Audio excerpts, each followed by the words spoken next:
If you want to download that PDF and that mind maps and that short notes, short answer questions and other stuffs, then check out the description box and comment that, yeah, I found that. Okay. Enjoy the video.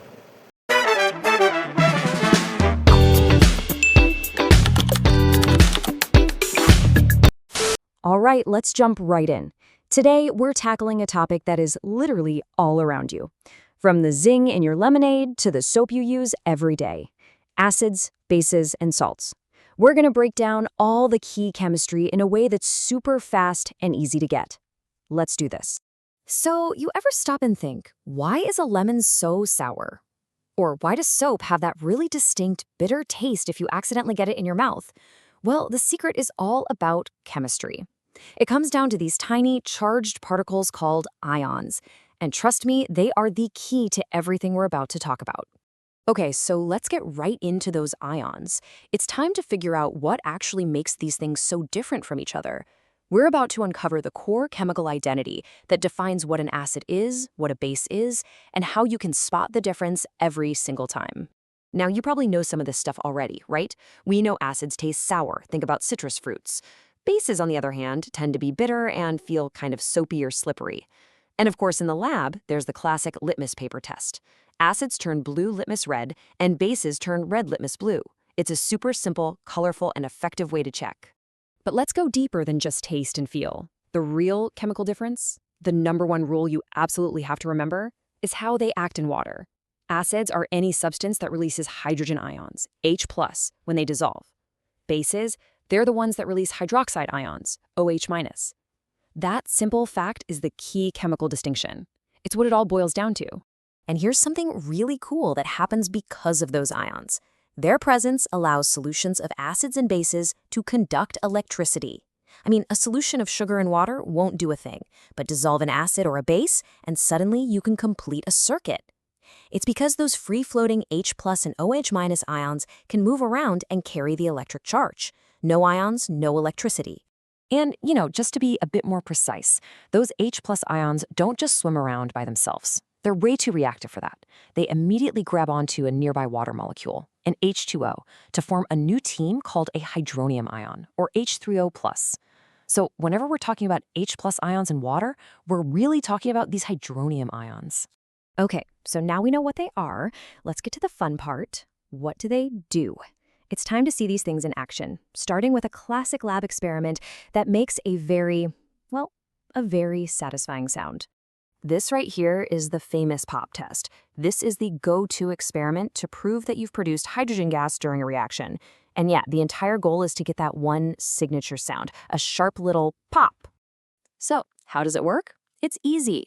First, you add some zinc metal into an acid. You'll see it start to fizz right away. That's a gas being produced. You then run that gas through some soapy water to make bubbles filled with it.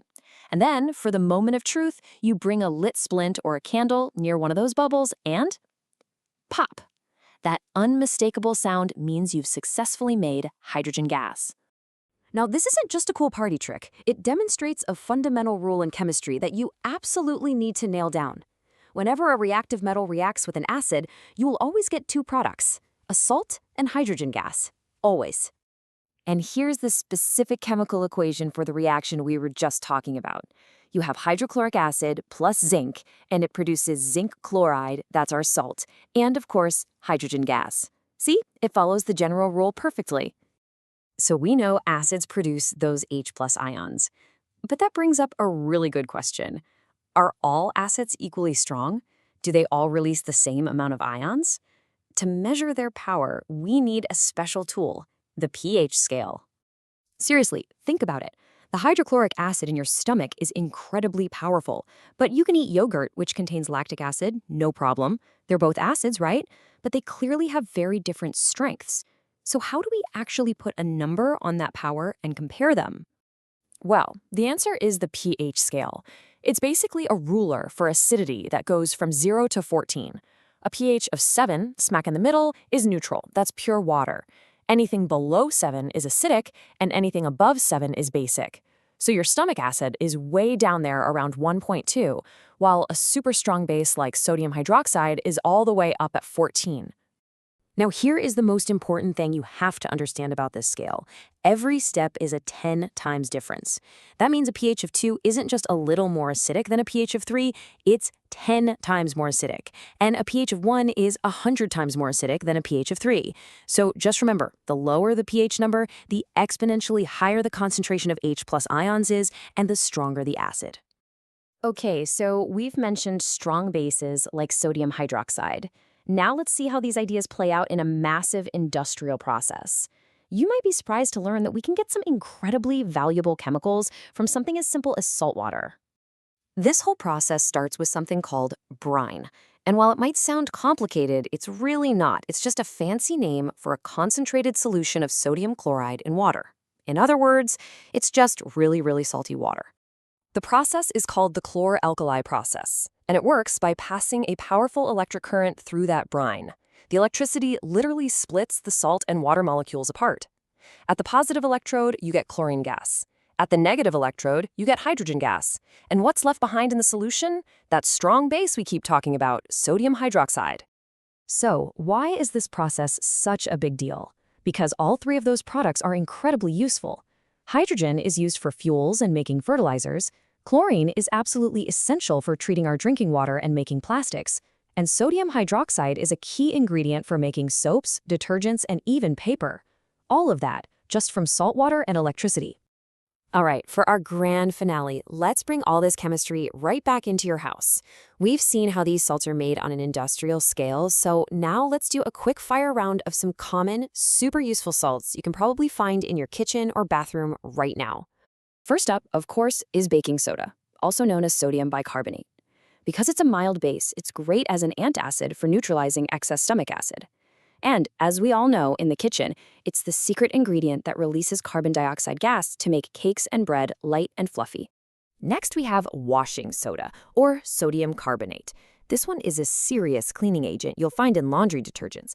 It's especially good at removing the minerals that cause hard water, which then allows your soap to lather up properly and get your clothes much cleaner. And finally, plaster of Paris, or POP. You definitely know this stuff. It's that white powder that when you mix it with water, hardens into a solid mass. It's what doctors use to make casts to hold broken bones in place, but it's also used to make molds, statues, and smooth surfaces for decorating. So there you have it, a lightning tour of the world of acids, bases, and salts. We've looked at what they are, how they react, and how we use them every single day. Now it's your turn. Take these concepts and really own them. You've seen how it all works, so you are totally ready to go out there and